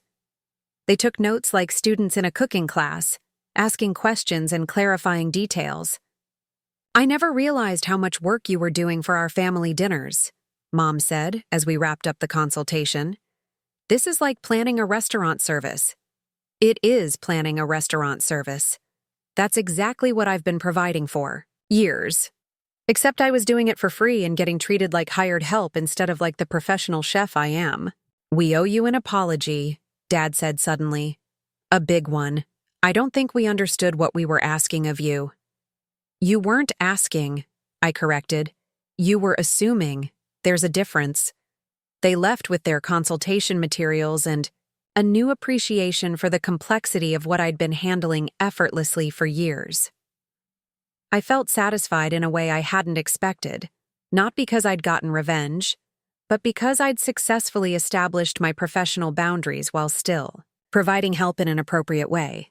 Christmas Day arrived, and I spent it exactly as I'd planned, sleeping in, making myself a leisurely brunch, and then hosting a small dinner party for friends who had become chosen family over the years. Marcus and his partner joined me, along with Sarah and her girlfriend, plus James and a few other industry friends who understood the value of good food and good company. We made a simple but elegant meal together, everyone contributing their specialties, sharing stories and laughter without anyone being relegated to kitchen duty while others relaxed. It was everything a family dinner should be: collaborative, appreciative, and genuinely enjoyable for everyone involved. My phone buzzed occasionally with updates from my biological family's Christmas adventure. Tyler sent a photo of a turkey that looked slightly burned on the outside, but appeared to be properly cooked. Mom texted that the timing had gotten, little crazy, but that everyone was fed and happy. Jessica shared a picture of the dessert table, which featured a mix of homemade and store-bought items that actually looked quite appealing. Looks like they survived without you, Marcus observed, glancing at the photos over my shoulder. They did more than survive, I said, studying the images. They actually worked together to create something themselves instead of depending on one person to handle everything. How does that feel? Sarah asked. I considered the question carefully. It feels like freedom. The day after Christmas brought a surprise visitor to Sage. Emma appeared during the lunch rush, looking nervous and significantly more humble than I'd ever seen her. Hi, Steph, she said when Melissa brought her to my office. Do you have a few minutes to talk? I gestured to the chair across from my desk. What's on your mind? I wanted to apologize for Thanksgiving, for how I acted, how I treated you. Tyler told me about everything you've accomplished, and I realized I was completely out of line. Go on. I treated you like you were there, to serve me instead of recognizing that you were the owner of the restaurant. I was rude, dismissive, and completely focused on my own social media instead of appreciating what was happening around me. It was a more thoughtful apology than I'd expected from her. What changed your mind? I asked. Emma shifted uncomfortably in her chair. Honestly, I spent some time researching your restaurants after Thanksgiving. I read the reviews, looked at the awards, understood what you've built. And I realized I'd been treating a successful businesswoman like she was hired help. And that embarrassed you. It mortified me. But more than that, it made me think about how I treat people in general. I think I've been so focused on my own image and social media presence that I've stopped seeing other people as real individuals with their own accomplishments and feelings. This was surprisingly insightful for someone I'd written off as superficial. "So what do you want from me?" I asked. "I want to make it right. I want to start over and get to know you as the person you actually are, not as Tyler's sister who happens to cook well. And if I'm not interested in starting over?" Emma nodded, like she'd expected this possibility. "Then I understand. I behaved badly, and I don't have any right to expect forgiveness just because I apologized." I studied her for a moment, trying to gauge whether this humility was genuine or performative. "Emma," I said finally, "I appreciate the apology, but understand that my relationship with you isn't separate from my relationship with Tyler. If you're going to be part of his life, and he's trying to rebuild his relationship with me, then we all need to be honest about what happened and what needs to change." "I understand." "Do you? Because part of what needs to change is the assumption that my success exists to benefit other people. I'm not interested in being featured on your Instagram as Tyler's successful sister. I'm not interested in providing you with content or opportunities or connections. If we're going to have a relationship, it needs to be genuine, not transactional." "I get that," she said. "And I know this probably sounds hollow coming from someone who spent Thanksgiving night posting about your restaurant, but I actually am interested in getting to know you as a person, not as a business opportunity." "We'll see," I said, echoing the same response I'd given my mother weeks earlier. Emma left, looking thoughtful, and I found myself cautiously optimistic about the possibility that she might actually be capable of growth. The new year brought unexpected developments. My family's Christmas dinner, while imperfect, had apparently been successful enough to boost their confidence. They started planning Easter without immediately calling me for help, actually discussing among themselves how to handle the meal coordination. More significantly, they started showing up. Mom visited Bloom in January, bringing a friend who was celebrating a birthday. She made a reservation like any other customer, tipped appropriately, and sent me a text afterward saying how proud she was of what I'd created. Tyler brought 3 co-workers to Sage for a business lunch in February, and instead of asking for discounts or special treatment, he bragged to them about his sister's achievements and left a generous tip that reflected well on both of us. Dad, surprising everyone, signed up for a basic cooking class at a local culinary school, saying he wanted to understand at least the fundamentals of what I did for a living. These weren't grand gestures or dramatic apologies. They were consistent, small actions that demonstrated respect for my career and acknowledgement of my expertise. They were the building blocks of genuine change. The Food Network pilot filming in March went exceptionally well. From Scratch featured established chefs mentoring talented home cooks who had faced significant obstacles in pursuing their culinary dreams. My role was to guide contestants who had built skills without formal training, people who had learned to cook out of necessity and discovered they had real talent. One of my contestants was a single mother who had started a small catering business from her home kitchen after losing her job during the pandemic. Another was a veteran who had taught himself to cook during his recovery from PTSD and was now dreaming of opening his own restaurant. These were people whose stories resonated with me, who understood what it meant to build something from nothing. During filming, the producers asked me to talk about my own journey from unknown chef to successful restaurateur. For the first time, I was able to tell my story without minimizing my achievements or apologizing for my unconventional path. I think people assume that success in the restaurant industry requires certain advantages, I said to the camera. Culinary school, family money, industry connections. But some of the best chefs I know started with nothing but passion and determination. They learned to cook because they had to, and they turned that necessity into expertise. "What advice would you give to someone starting from scratch?" the host asked. Don't wait for permission, I said. Don't wait for someone else to believe in your dreams before you start pursuing them. Don't wait for support or encouragement or approval. Start with what you have, learn as you go, and prove yourself through your work. It was advice I'd learned the hard way, but it was advice I believed completely.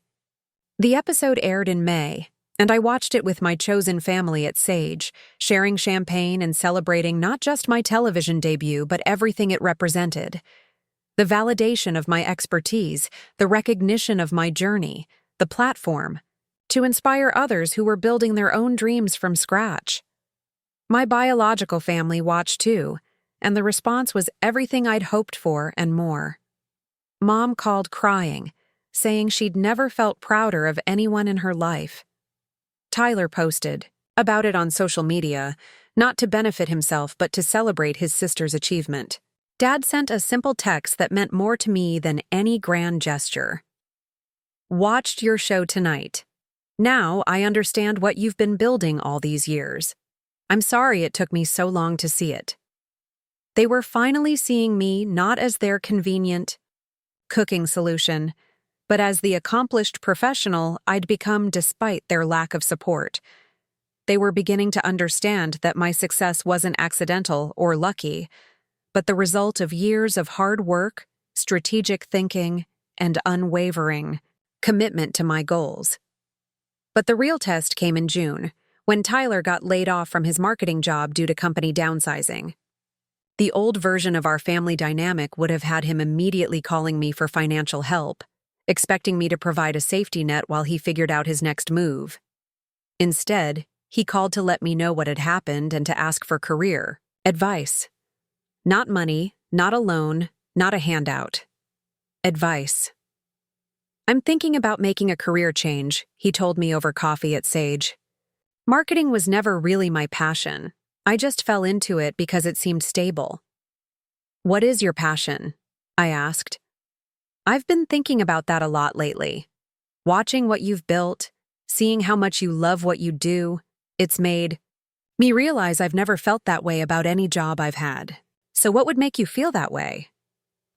He was quiet for a long moment, stirring his coffee thoughtfully. I think I'd like to try teaching. High school, maybe middle school. History or social studies. It was the first time I'd ever heard Tyler talk about a career in terms of what he wanted to contribute rather than what he wanted to get.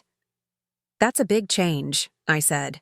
You'd need to go back to school for teaching certification. I know, Emma and I have been talking about it. She's supportive, which surprised me. She said she's tired of dating someone who hates his job. How would you afford to go back to school? I've been saving money since Thanksgiving, actually. Seeing how financially independent you are made me realize I needed to get my own finances in order. And there are programs for career changers that help with the transition. I was impressed. This was the first time Tyler had approached a major life decision with genuine planning and self-reflection rather than expecting someone else to solve his problems. Do you want my advice? I asked. Yes, but only if you're comfortable giving it. I know I haven't earned the right to expect help from you. The fact that he acknowledged this, that he was asking rather than assuming, represented a fundamental shift in how he understood our relationship. My advice is to do your research thoroughly, but if teaching is what you really want, then pursue it. You're young enough to make a career change, and you're smart enough to succeed if you're willing to work hard. What about the financial risk? Every worthwhile career involves some risk. The question is whether you're willing to invest in yourself the way you'd expect others to invest in you. Tyler smiled at that. Point taken. I've been pretty good at expecting other people to invest in me without reciprocating. You're recognizing that now. That's what matters. As summer progressed, I watched my family continue to evolve. They planned and executed a successful 4th of July barbecue without calling me once for help. They coordinated Aunt Carol's birthday dinner at a restaurant instead of expecting me to host. They started functioning like a normal family that didn't rely on one member to handle all the hospitality.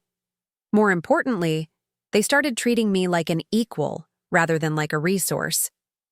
They asked about my business challenges with genuine interest. They celebrated my successes without trying to claim credit or diminish the achievement. They respected my time and expertise by making appointments rather than dropping by unannounced. It wasn't perfect, and it wasn't easy. Decades of established patterns don't change overnight. But it was real progress, the kind that happens when people genuinely commit to doing better. The biggest test came in September, when I received an offer to expand my restaurant group to California. A hospitality investment firm wanted to partner with me to open locations of Sage and Bloom in San Francisco and Los Angeles, with the potential for additional cities if the initial ventures succeeded. It was the opportunity of a lifetime, the kind of expansion that could transform my regional success into a national brand. But it would require me to spend significant time in California, potentially relocating permanently if the venture grew as projected. For the first time since Thanksgiving, I found myself wanting to discuss a major life decision with my family. Not because I needed their approval, but because I wanted to share something important with people who finally understood what it meant. I called a family dinner, the first one I'd initiated in years. I chose a private dining room at Copper Grove, the same space where everything had changed 10 months earlier. They arrived dressed nicely but not overdressed, brought hostess gifts that acknowledged this was my restaurant, and thanked the staff warmly when they were seated. The contrast with their behavior at Thanksgiving was stark and encouraging. "I have some news to share," I said once we were all settled. "I've been offered an opportunity to expand my restaurants to California." The response was immediate and enthusiastic. Mom gasped with excitement. Tyler's face lit up with genuine pride, and Dad started asking intelligent questions about the business implications. "This is incredible, Stephanie," Mom said. "How big of an expansion are we talking about?" "Initially, 2 locations each of Sage and Bloom in San Francisco and LA. If those succeed, potentially 8 to 10 cities over the next 5 years. "That would make you a national restaurateur," Dad said, his voice full of admiration. "It would. But it would also mean spending most of my time in California, at least for the first 2 years. I might need to relocate permanently." The table went quiet as they processed this possibility. "Would you sell the Denver restaurants?" Tyler asked. "No, I'd hire management teams to run day-to-day operations while I focus on expansion, but I wouldn't be as hands-on here as I have been." "When do you need to decide?" Mom asked. "They want an answer by the end of October." "What's your gut feeling?" Emma asked, and I was surprised to realize I actually valued her opinion now. "My gut says this is the right move professionally. It's the natural next step for growing." The brand.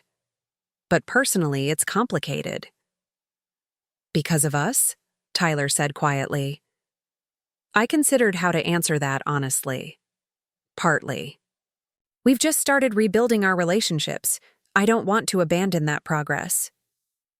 "You wouldn't be abandoning anything," Dad said firmly. "You'd be pursuing an incredible opportunity. If we've learned anything this year, it's that your career success makes you happy in a way that nothing else does." "But we'd miss you," Mom added. "Selfishly, I'd miss you. But we'd also be incredibly proud of you." "You could visit," Emma suggested. "California has amazing restaurants. We could make it a family vacation to see your new locations." The conversation continued for 2 hours, with everyone offering perspectives, asking questions, and genuinely engaging with the decision I was facing. They didn't try to influence me toward the choice that would be most convenient for them. They focused on what would be best for my career and my happiness. It was the kind of family conversation I'd dreamed of having my entire life. Later that night, as I drove home through the Denver streets I'd known my whole life, I realized something profound had happened. My family hadn't just learned to see me as successful. They'd learned to see me as a whole person whose dreams and goals mattered as much as anyone else's. They had finally become the family I'd always needed them to be. And because of that, I was finally free to make decisions based on what was best for me, not on what would prove my worth to people who had never understood my value. For the first time in my life, I had both professional success and family support. The question now was what I would do with that combination. The answer, I realized, was whatever I wanted. And that freedom was worth more than any amount of money or recognition I could ever earn.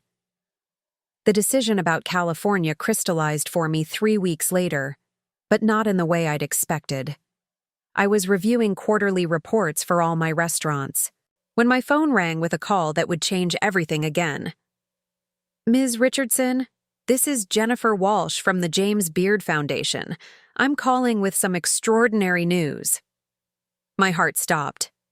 The James Beard Awards were the Oscars of the culinary world, and I'd been nominated twice but never won.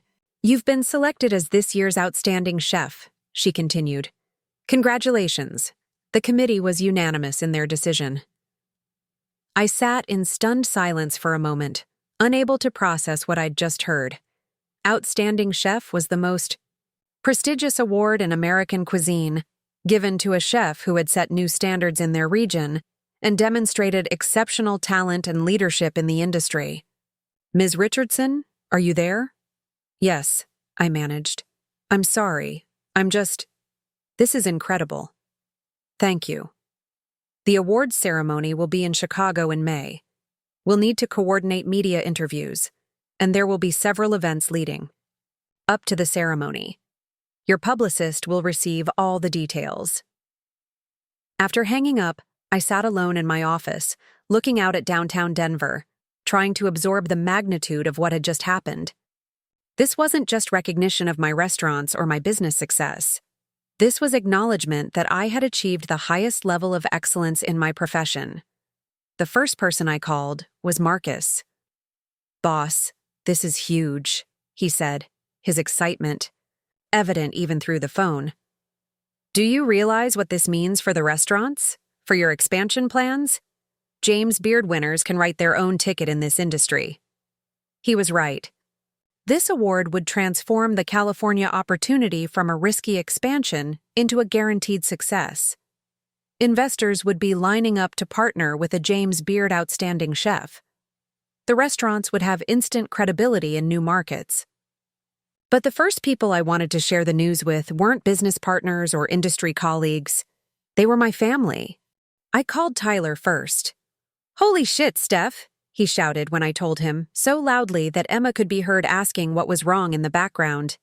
"This is like winning an Olympic gold medal for cooking, right?" "It's exactly like that," I said, smiling at his enthusiasm. "I'm posting about this right now. No, wait. Is it public information yet? I don't want to screw anything up for you." The fact that he asked, that he considered the professional implications before his own desire to share the news, showed how much he'd grown in understanding my career. Mom cried when I told her, actual tears of joy that I could hear through the phone. "Stephanie, I'm so proud I can barely speak," she said between sobs. "I need to call everyone I know. Can I call people? Is it okay to tell people?" "You can tell anyone you want, Mom." "I'm going to call your grandmother first. She always said you were special, even when you were little and spending all your time in the kitchen." Dad's response was characteristically practical, but deeply emotional. "This is the biggest honor in your industry, isn't it?" "It is, Dad." "Then I need to learn more about what it means. I want to understand the significance of what you've achieved." That evening, I hosted an impromptu celebration at Sage with my chosen family and my biological family together for the first time. The two groups blended naturally, with my staff and my relatives united in genuine excitement about the recognition. Tyler brought a bottle of champagne that actually cost more than $20. Emma asked thoughtful questions about what the award meant for my career trajectory, and my parents listened intently as Marcus and Sarah explained the rarity and prestige of what I'd accomplished. "Only one chef receives this award each year," Sarah told Mom. "In the entire country. Stephanie is joining a list that includes some of the most legendary names in American cuisine. And she's the youngest recipient in Colorado history, added James, raising his glass in a toast. As I looked around the table at faces filled with genuine pride and admiration, I realized that the recognition I'd been seeking my entire life hadn't come from winning an award. It had come from finally being seen and valued by the people who mattered to me. The California decision became easier after that. The James Beard Award had elevated my status to a level where I could expand on my own terms, taking the time to do it right rather than rushing to prove myself. I accepted the partnership, but negotiated terms that would allow me to maintain strong oversight of my Denver operations while building the national brand. I'm not leaving, I told my family over dinner at my parents' house, the first time I'd eaten there in over a year.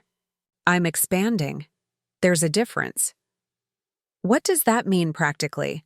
Mom asked, serving a meal she'd actually cooked herself without calling me for guidance. It means I'll spend about half my time in California for the next 2 years. But Denver remains my home base. These restaurants, this community, this is where I built everything. And us? Tyler asked. Where do we fit into your expansion plans? I looked at him, this brother who had once taken my success for granted and now understood its value, who had gone back to school for teaching certification and was thriving in a career that actually suited his personality. You fit into my life, I said simply. For the first time in years, you actually fit into my life as real family, not as people who need things from me. The James Beard ceremony in Chicago was everything I'd dreamed it would be.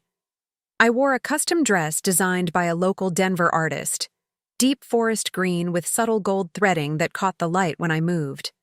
My acceptance speech was brief, but heartfelt, acknowledging my team, my mentors, and the city that had supported my vision. But the moment that meant the most to me wasn't when they called my name or when I held the medallion. It was when I walked off the stage and saw my family in the audience, all of them dressed up and beaming with pride, Tyler holding up his phone to record the moment, Mom wiping away tears, Dad applauding with the kind of enthusiasm I'd only ever seen him show for sports. They had flown to Chicago on their own dime, taken time off work, arranged pet care and house sitting, all to be there for my moment of triumph. Not because I'd asked them to, but because they wanted to be there. After the ceremony, we went to dinner at one of Chicago's most celebrated restaurants, and for once, I wasn't the one planning the meal or coordinating the reservation. Tyler had researched restaurants, made the booking, and even called ahead to mention that we were celebrating. A James Beard winner? The staff treated us like VIPs, but more importantly, my family treated the evening like the celebration it was meant to be. I have something to tell you all, Emma said as we were finishing dessert. Tyler and I got engaged last week. The announcement should have been the highlight of the evening, the news that dominated conversation and required immediate planning and celebration. Instead, Emma delivered it in a way that acknowledged this was my night, my achievement, my celebration. We wanted to wait until after tonight to make it official, Tyler added. This is Steph's moment. We just wanted to share the happiness. The gesture was small but significant. They were learning to share spotlight rather than demanding it, to add to celebrations rather than redirecting them. I'm so happy for you. Both, I said, and I genuinely was. Tyler had grown into someone worthy of a committed relationship, and Emma had evolved from a social media-obsessed girlfriend into a woman with depth and consideration for others. We want you to cater the engagement party, Emma said. If you're willing, we'll pay your full rate, of course. I smiled at the offer, which acknowledged both my professional value and the boundaries I'd established. I'd be honored, I said. Let's set up a consultation meeting to discuss your vision for the event. The California expansion launched 6 months later with simultaneous openings of Sage San Francisco and Bloom Los Angeles. Both locations were booked solid for their first 3 months, with waiting lists that stretched into the following year.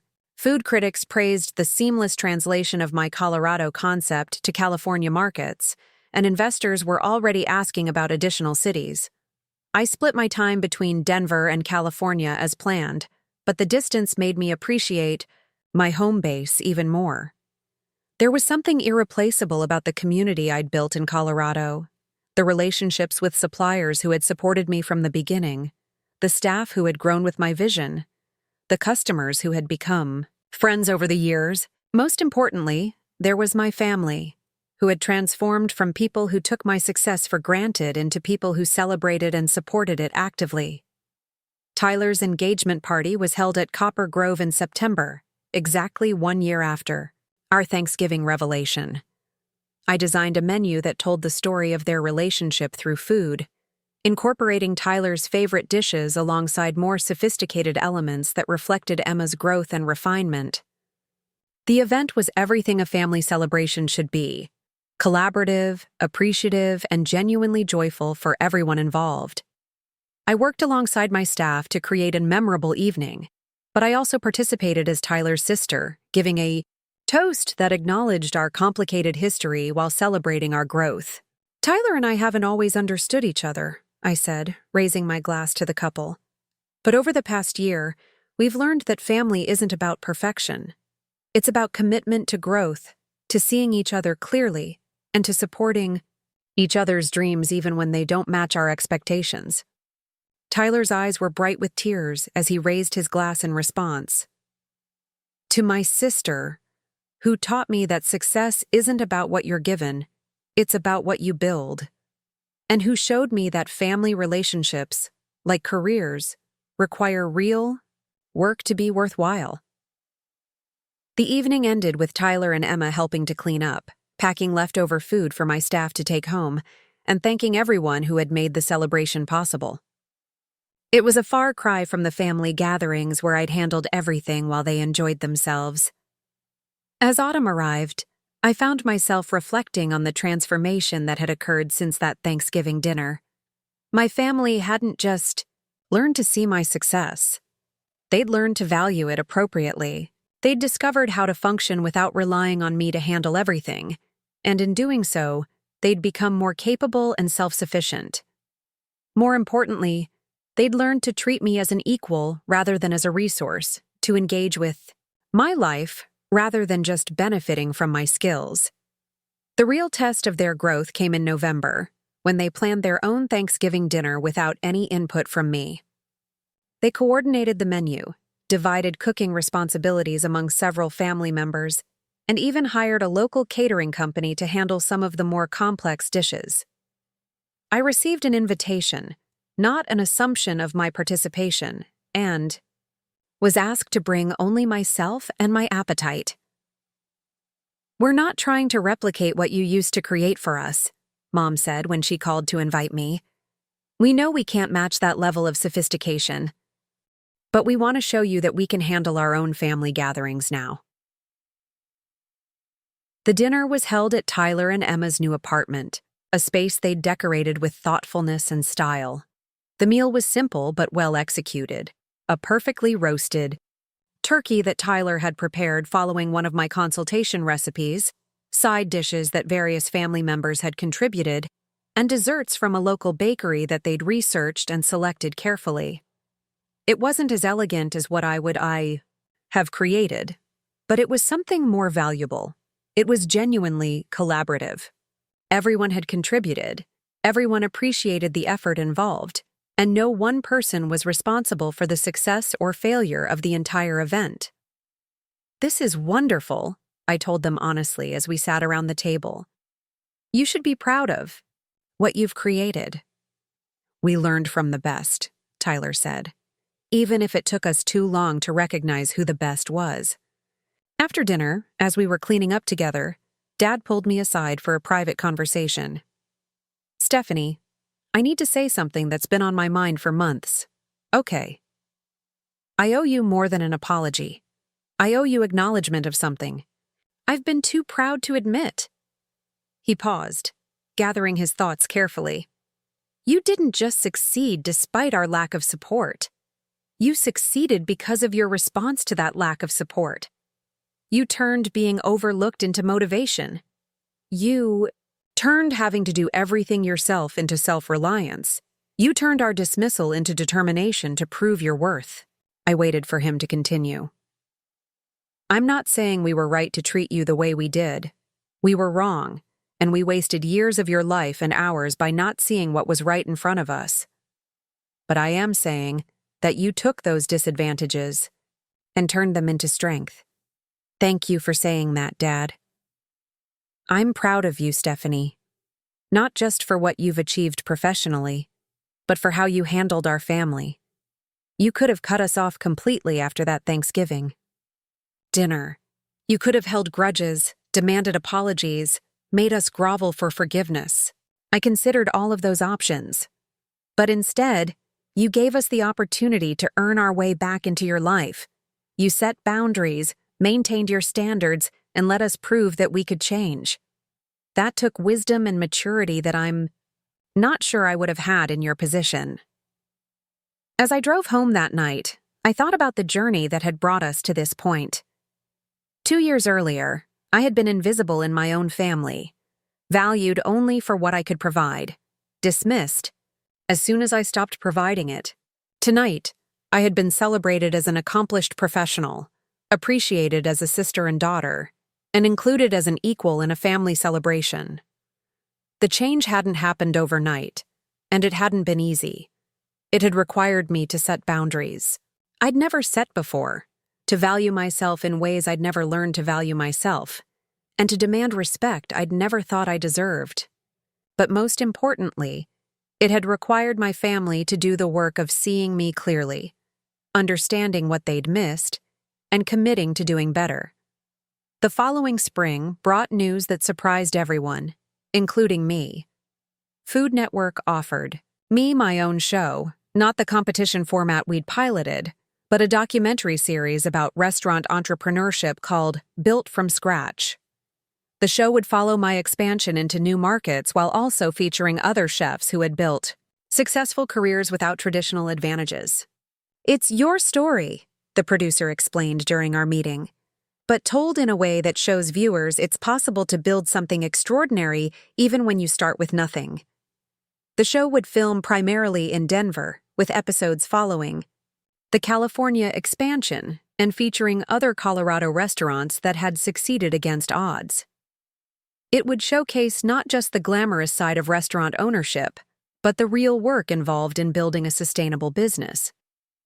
On the day filming began, my family showed up at Sage to watch the crew set up, not because I'd asked them to, but because they wanted to witness this milestone in my career. They stayed out of the way, respected the professional environment, and left encouraging notes for me to find later. Tyler's note made me laugh. Watching you work today reminded me why I never tried to compete with you in the kitchen. You're a force of nature when you're in your element. Mom's was more emotional. Seeing the cameras and crew treating you like the celebrity chef you are helped me understand what we missed for so many years. I'm sorry it took so long, but I'm grateful we finally get to see you shine. Dad's was characteristically practical, but deeply felt. Your success is inspiring, but your character is what makes me proudest. You built an empire and stayed kind.